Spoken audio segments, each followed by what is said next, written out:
So maybe you're someone who goes to therapy, who does the journal prompts, the inner child work, the reparenting work, the shadow work, the work, and you feel beyond frustrated that you're not healing.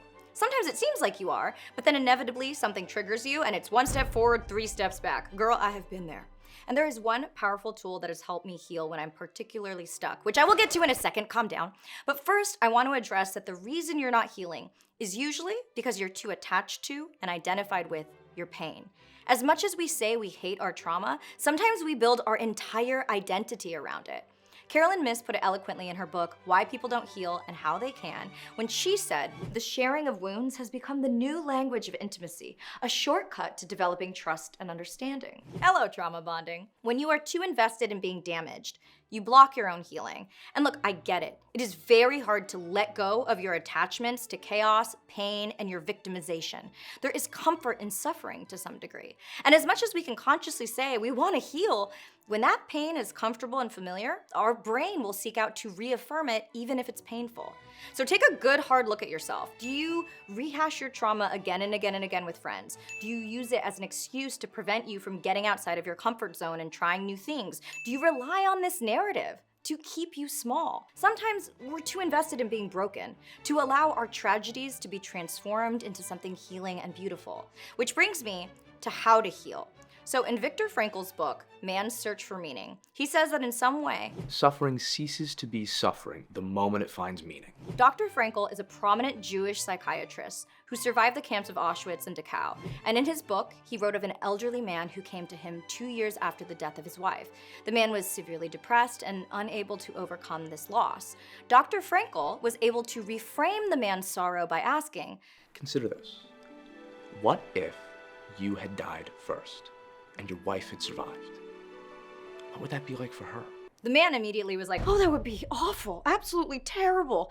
She would be suffering so much. So Dr. Frankl was able to point out that she has been spared this suffering, and the price for that sparing was that her husband had to suffer in her stead and mourn her. Apparently, he was so moved by this, he simply stood up, shook Dr. Frankl's hand, and left, never to return again. Therapy achieved! Good for you, sir. The rest of us have to do it for years, but cool. So this is gonna be a difficult exercise, but I've done it for every awful event in my life. My sister's suicide, my sexual assault, the worst romantic and platonic breakups I've ever had. It's a bitch, but it works. I want you to sit down, think about what you wanna heal, and ask yourself this question. How can I turn the worst thing that's ever happened to me into the best thing that has ever happened to me? List it out, be very practical. So in the case of my sister's suicide, I realized if I could heal other people and prevent them from taking their own lives, then my suffering would have meaning.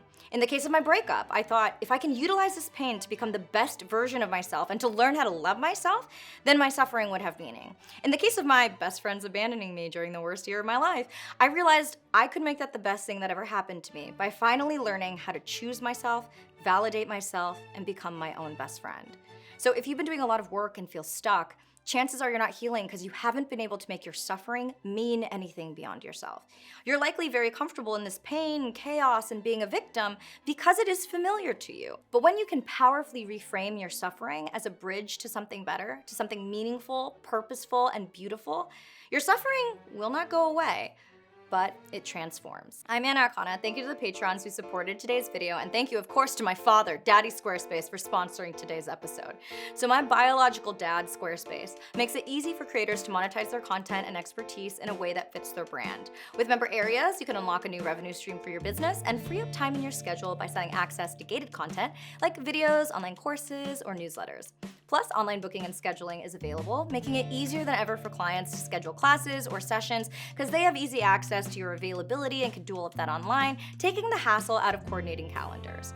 If you are a content creator like myself using video, they have the Video Studio app, which lets you create pro-level videos effortlessly, and then you can share those engaging videos to tell your story, grow your audience, and drive sales. Go to squarespace.com for a free trial, and whenever you're ready to launch, go to squarespace.com/Anna and use code Anna for 10% off your first purchase of a website or domain. Thank you, Daddy Squarespace.